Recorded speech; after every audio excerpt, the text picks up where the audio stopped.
My name is Abigail Turner, and the day I took back my life was the day I stood in the middle of a crowded community center in Bristol, holding a microphone that felt like a grenade in my hand, ready to blow up the perfect little world my ex-best friend had built on the ruins of mine.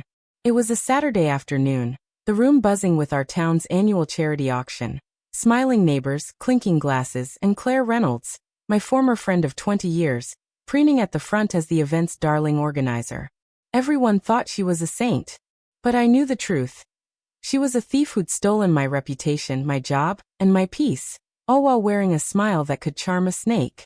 That day, as I stepped up to the podium, my heart pounding but my hands steady, I wasn't just there to bid on a raffle basket.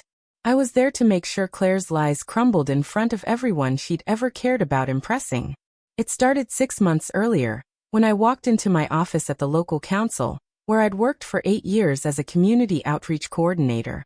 I loved my job, organizing youth programs, securing grants, making sure kids in our corner of Bristol had a safe place to go after school.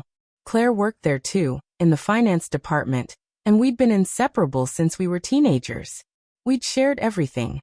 Secrets over late-night wine, dreams of starting our own nonprofit, even the grief when my mum passed, and Claire held my hand through the funeral. She was the sister I never had, or so I thought. But that morning, when I logged into my computer, an email from HR was waiting. Urgent meeting. Irregularities in grant funding. My stomach dropped. I hadn't touched a penny of those funds, but the accusation hung over me like a storm cloud. The meeting was a blur of cold faces and colder words. My supervisor, Helen, slid a folder across the table. Bank statements, transfer records, and emails that looked like they came from me, authorizing payments to a vendor that didn't exist. The numbers were staggering. £15,000, siphoned from a youth mentoring program I'd fought to fund. I stammered, "This isn't me. I didn't send these." But Helen's eyes were hard, and the finance director, a man who always smelled of menthol, said, "The evidence is clear, Abigail. You're suspended pending investigation." I looked at Claire, sitting quietly in the corner, her face a mask of sympathy. She reached for my hand under the table, squeezed it, and whispered, "I'm so sorry, Abby. We'll figure this out." I believed her. I was desperate to. But the weeks that followed were a slow unraveling. The investigation dragged on, whispers spread through the office, and my neighbors, people I'd known my whole life, started avoiding my eyes at the supermarket. My suspension became termination. The council didn't press charges, citing insufficient evidence for prosecution, but the damage was done. My reputation was shredded. I couldn't get another job.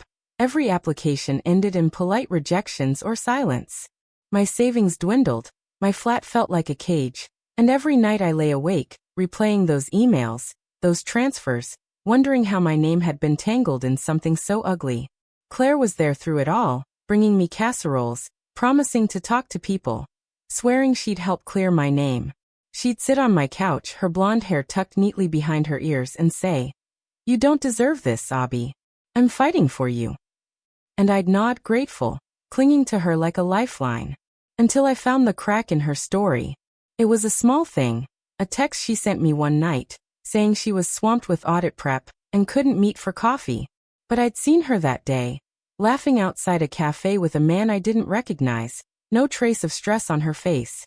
It nagged at me, a tiny splinter in my trust. So I started digging. Not because I suspected her, not yet, but because I was desperate to understand how I'd been framed. I requested my own copies of the council's financial records, citing my right as a former employee. It took weeks, but when the files arrived, I pored over them like a detective in a film, my kitchen table buried under papers and highlighters. That's when I saw it, a transfer authorization with my email, but the IP address didn't match my computer. It matched one in the finance department, Claire's department.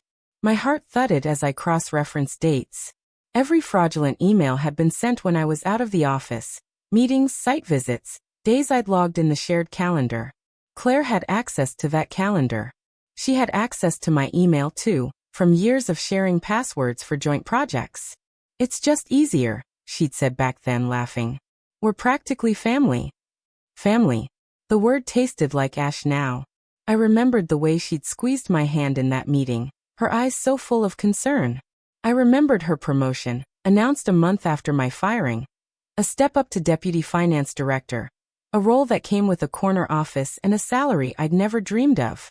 I remembered her new car, her designer handbag, the way she'd started talking about moving to a bigger house. And I remembered the man at the cafe, the one she'd never mentioned. I didn't confront her. Not yet. Confrontation would give her a chance to lie, to spin, to slip away. Instead, I kept digging, my nights now spent on my laptop, chasing threads. I found the man from the cafe. His name was Gavin, a contractor who'd worked with the council. His LinkedIn showed he'd started a new company, one that matched the name of the vendor in the fake emails. My hands shook as I clicked through his profile. There, in a photo from a networking event, was Claire, smiling beside him, her arm linked with his. The caption read, "Excited to collaborate with old friends on new ventures." Old friends. New ventures. I felt sick but not with shock, with clarity. Claire hadn't just betrayed me. She'd orchestrated it. She'd used my trust, my access, my name to cover her theft, to secure her promotion, to build her shiny new life. And I'd let her, because I'd believed in her. Because I'd believed in us. That night I didn't cry. I didn't scream. I made a cup of tea, sat at my table, and started planning. If Claire thought she could bury me and walk away clean, she was about to learn how wrong she was. I wasn't just going to clear my name. I was going to make sure hers was the one everyone whispered about. My plan began with evidence. I'd learned from my own downfall how much proof matters. I printed every document, every email, every record that tied Claire to the transfers. I cross-referenced IP addresses, timestamps, even her login records, which I'd gotten through a Freedom of Information request. It was tedious, soul-crushing work, but every piece was a brick in the wall I was building. I tracked down Gavin too, not to confront him, but to watch. I found his company's public filings, which showed payments from the council that aligned with the stolen funds. I saved screenshots of Claire's social media, where she'd posted about her new chapter, with hashtags like #blessed and #hardworkpaysoff. Each post was a knife in my chest, but also fuel. I didn't stop at documents. I started talking to people. Quietly, carefully. I reached out to former colleagues, ones who'd left the council under murky circumstances. One, a woman named Priya, told me over coffee that Claire had always been too smooth. She'd volunteer to fix problems she caused, Priya said, stirring her latte. I always wondered why she was so quick to help with audits. Another ex-colleague, Mark, admitted Claire had asked him to fudge a report once, saying it was no big deal. He hadn't done it, but he'd kept her email. He forwarded it to me, his message simple. "I'm sorry I didn't say anything sooner." The weight of their stories made my own feel less lonely, but also heavier. Claire hadn't just betrayed me. She'd built a pattern, a system of manipulation that thrived because no one spoke up. I wasn't going to be silent anymore. I recorded everything. Not with a fancy device, just my phone, tucked in my pocket during casual meetups with Claire. She'd invite me for drinks, still playing the loyal friend, and I'd let her talk. "You'll bounce back, Abby," she'd say, her voice dripping with pity. "This town forgets scandals quickly." But sometimes she'd slip, mentioning Gavin's new project, or joking about how finance is so easy to mess with if you know how. I'd nod, smile, and let the recorder run. By the end of a month, I had hours of her voice, careless and incriminating. The hardest part was keeping up the act. Every time she hugged me, every time she said, "We'll get through this," I wanted to scream. But I didn't. I played the broken friend, the one who needed her support, because that's what kept her guard down. She thought I was defeated. She thought she'd won. She didn't know I was waiting for the perfect stage. The charity auction was coming up, Claire's annual moment to shine. She'd organized it for years, using it to cement her image as Bristol's golden girl. The whole town would be there. Council members, neighbors, her church group, even the mayor. If I was going to expose her, it had to be there, where her reputation was brightest, where the fall would hurt the most. I spent weeks preparing. My flat now a war room of folders and USB drives. I compiled the evidence into a presentation, Clean, professional, undeniable. Screenshots, audio clips, bank records, Gavin's company filings. I practiced my speech in front of my mirror, keeping my voice steady, my words sharp. I didn't want to sound angry. I wanted to sound like truth itself. The night before the auction, I barely slept. I lay in bed, staring at the ceiling, picturing Claire's face when the first slide appeared. I imagined her smile freezing, her hands clutching her perfect dress, her eyes darting for an exit. It wasn't joy I felt, it was purpose. For the first time in months, I wasn't the victim. I was the one in control. The auction morning arrived, gray and damp, typical Bristol weather. I dressed carefully. A simple black dress, hair pulled back, no makeup to distract. I wanted to look like myself, not a performance. My hands shook as I drove to the community center. The USB drive in my purse heavier than it had any right to be. The parking lot was already full, cars gleaming with wax and pride. Inside, the room smelled of coffee and perfume, tables covered in raffle baskets, wine bottles, spa vouchers, homemade quilts. Claire stood at the front, radiant in a cream blazer, greeting people like a queen. She spotted me, waved, and called, "Abby, so glad you made it." Her voice was warm, but her eyes flicked over me, assessing. I smiled back, my heart a drumbeat. The auction began with the usual chatter, bids for a weekend getaway, laughter over a child's drawing framed as art. Claire was in her element, microphone in hand, joking with the crowd, her charm wrapping the room like a spell. I sat near the back, my purse on my lap, waiting for the moment she'd open the floor for community announcements. It was a tradition, people sharing updates about fundraisers or local projects. I'd signed up weeks ago, my name on the list as Abigail Turner, community update. When she called me, her smile didn't falter, but I saw a flicker in her eyes, confusion, maybe unease. I walked to the podium, my heels clicking on the hardwood, every step feeling like it was carrying me across a tightrope. The microphone was cold in my hand. I looked out at the crowd, familiar faces, neighbors, people I'd grown up with. Then I looked at Claire, standing to the side, her arms crossed, still smiling but tense now. "Thank you all for being here." I started, my voice steady despite the pulse hammering in my throat. "This auction means so much to our community, and Claire's done an incredible job organizing it, hasn't she?" Applause rippled through the room. Claire nodded, gracious, but her eyes narrowed slightly. I continued. "But I'm here to talk about something else. About trust. About what happens when someone you love betrays you." The room went quiet. I clicked the remote, and the projector behind me hummed to life. The first slide appeared. A screenshot of an email, my name in the sender line, but the IP address marked with a red circle. 6 months ago, I lost my job at the council because of accusations of fraud, I said. I didn't do it. But someone did. Someone who had access to my email, my calendar, my trust. I clicked again. A bank statement, showing transfers to Gavin's company. Gasps murmured through the crowd. Claire's smile vanished. "Abigail," she said, stepping forward, her voice sharp but controlled. "This isn't the place." "It's exactly the place." I cut her off, my voice louder now. "Because this is where you built your reputation, Claire. On lies. On stolen money. On framing me." I clicked again and her voice filled the room. An audio clip from one of our drinks. "Finance is so easy to mess with if you know how," she'd said, laughing. The crowd shifted, whispers growing. I played another. "You'll bounce back, Abby. This town forgets scandals quickly." Her own words, dripping with condescension. Claire's face went white. "This is a misunderstanding," she stammered, her hands raised like she could stop the truth. "Abigail's been through a lot, she's confused." "I'm not confused," I said, clicking to the next slide. Gavin's company filings linked to the council payments. "You set me up, Claire. You stole £15,000 from a youth program to fund your boyfriend's fake company. You used my name to cover it. And you thought I'd stay quiet." The room erupted, gasps, murmurs, someone shouting. "Is this true?" The mayor, sitting in the front row, leaned forward, his face grim. Claire backed away, her eyes darting to the exit, but people were already turning, staring, judging. I kept going, slide after slide, laying out the evidence. Emails, IP logs, her own voice confessing.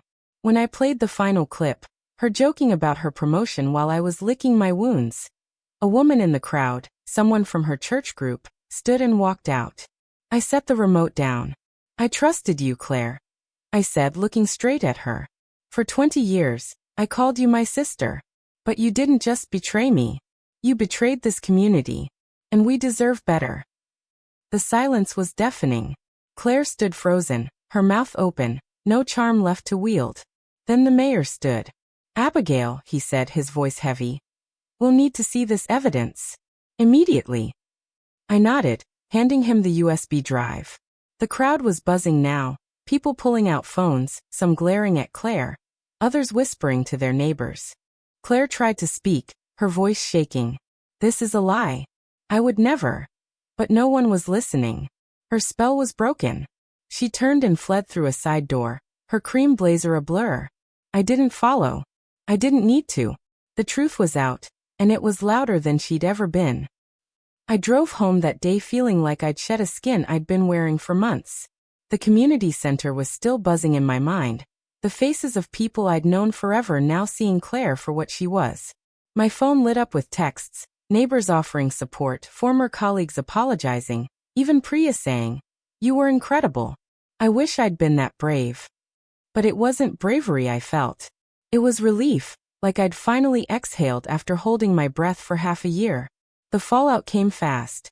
By Monday, the council announced an internal investigation, this time with Claire's name at the center. Her promotion was revoked, her office cleared out. Gavin's company was audited, and whispers of fraud charges started circling. I didn't know if they'd stick. Justice is slippery, but I'd done my part.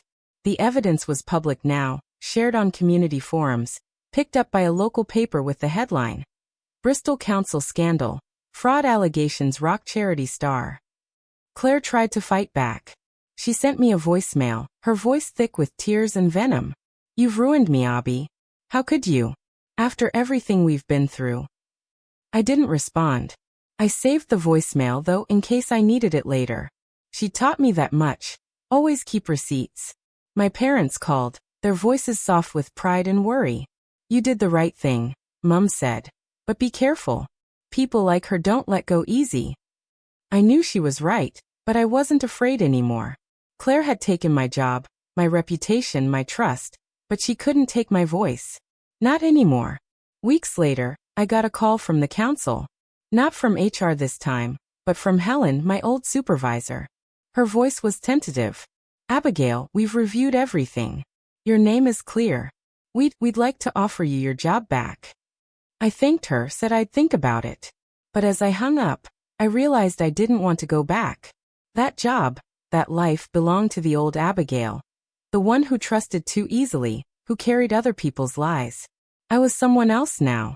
I started applying for new roles, ones outside Bristol, where my name didn't carry whispers of scandal or triumph. I landed a position with a nonprofit in Cardiff, working with at-risk youth. The kind of work I'd always loved but now felt more urgent. Every time I helped a kid find their footing, I thought of the £15,000 Claire stole from programs like this. It made my work feel like a kind of revenge, too. Not just against her, but against every system that lets people like her thrive. Claire disappeared from Bristol not long after. Rumor was she moved to London, chasing a fresh start. But the internet doesn't forget, and neither does a small town. Her name was a cautionary tale now, whispered at coffee shops and church groups. She'd lost the one thing she valued most, her image. And I'd gained something I hadn't known I needed, myself. The day I took back my life wasn't just the day I exposed Claire. It was every day after, when I woke up without her shadow over me. I'd spent 20 years believing in her, believing in us. But the truth is, you don't need someone else to make you whole. Sometimes, you just need to see them for what they are, and let them go. I learned that trust is a gift, not a debt. Claire thought she could take mine and walk away. But I showed her, and everyone else, that when you push someone like me too far, we don't just break. We rebuild. And we make sure you never forget it. If you enjoyed this revenge story, don't forget to like, subscribe, and comment where you're watching from.